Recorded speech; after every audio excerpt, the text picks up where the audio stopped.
President Trump is going all in on silly border policies leading up to the November 6th midterm election. Take a look at this.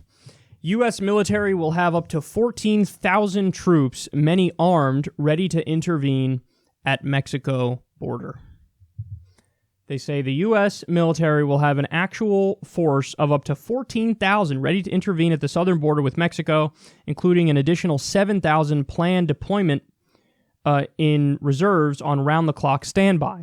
The Pentagon announced Monday that it will send up to 5,200 troops to the border ahead of the anticipated arrival of a caravan of Central American migrants that President Donald Trump has warned would not be able to enter the country.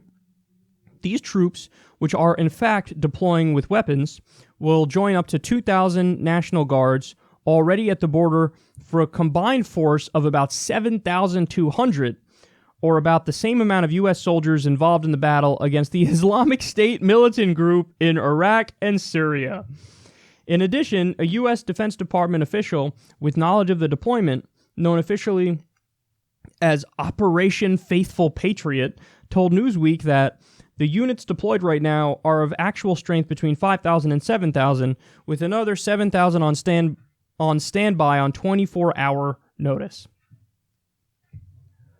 Listen, I don't know what else to say about this other than it's just ridiculous.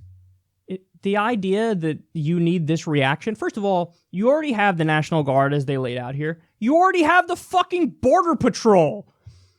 The idea that it's like, okay, we need more. What are we going to get the military? Get the military. What are you doing?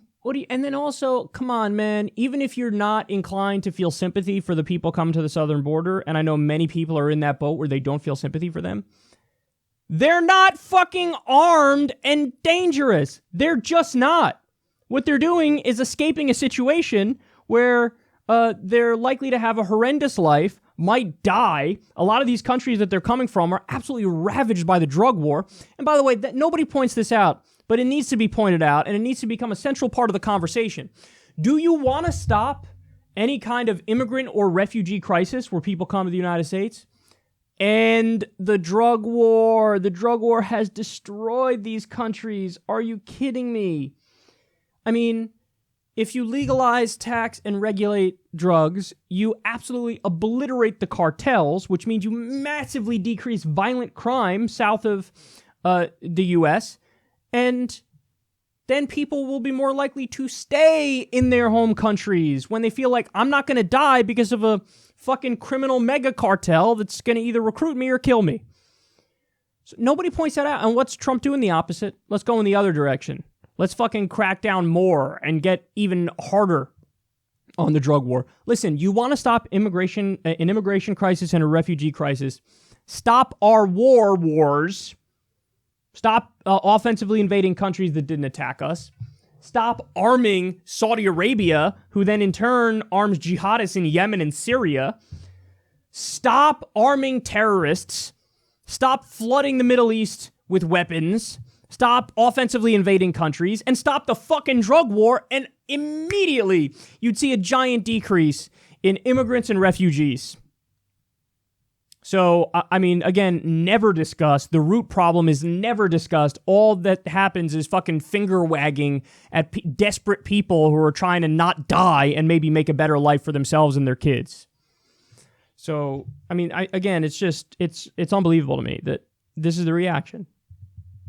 Fucking 14,000 troops ready to intervene at the southern border. And there's been so much misinformation about this too. Like Trump was saying there's Middle Easterners who are mixed up with them. And this goes back to, there was a Fox host who said ISIS is with them. Oh my God. That goes right back to when Glenn Beck said that years back. He said there's an ISIS training camp just over the border in Mexico. These guys have no shame.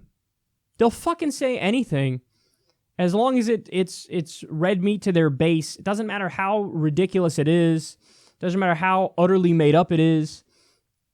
And unfortunately, man, this stuff works. Right out of Karl Rove's playbook. Karl Rove, in 2004, they were pushing anti-gay policy measures in respective states around the country.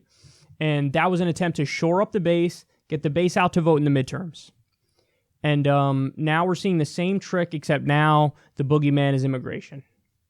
And again, we covered this in previous segments, but when you look at the numbers, native U.S. citizens are much more likely to be criminals than immigrants. That includes documented immigrants and undocumented immigrants. So this fear-mongering about like, oh my God, we need to send the troops because there's just fucking raving hordes of ISIS and MS-13 mixed together.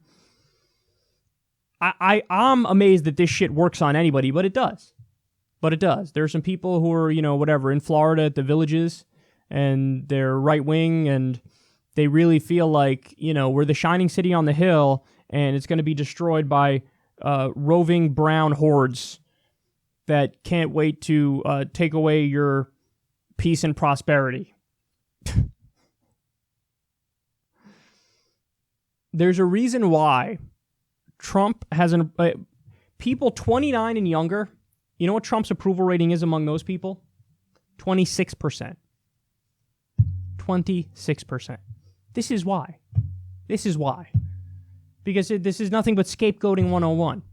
Oh, all the problems that this country has, all the problems that this world has. I mean, we got fucking 6 people in the U.S., heirs to the Walmart fortune. They have more wealth than the bottom 50% of Americans combined. Look what's happening with climate change. There's going to be a 7-degree temperature increase by the year 2100. 29 million people uninsured.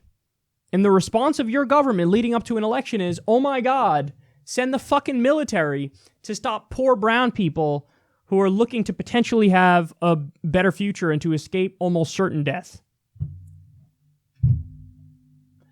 Final point is, listen, the idea of like, hey, wait in line and do the right thing. Well, they're coming here, and what do you think is going to happen when they get here? It's not like they get here and then they disperse immediately when they get... No, there's going to be a process that happens. And in that process, they're going to determine, hey, listen, who here is an actual, refugee, who's seeking asylum, whose claim is not legit, and they will be sent back. There will be a process to go through it. But they act like that's not the case. Like they're just going to come into the country and then they disperse everywhere. And next thing you know, you got MS-13, gangs in Toledo. No, there is a process, and they're going to go through that process, and we're going to determine, hey, who can stay here and who can't stay here. This response is to try to make you believe that there's these hordes that are going to fucking take over the country, and that in order to stay safe, you need to vote for the Republican Party because we're going to prey on your fears, because that's all we got. We certainly are not doing policy that helps regular people. So be afraid, vote for me. I'll save you from the non-existent threat.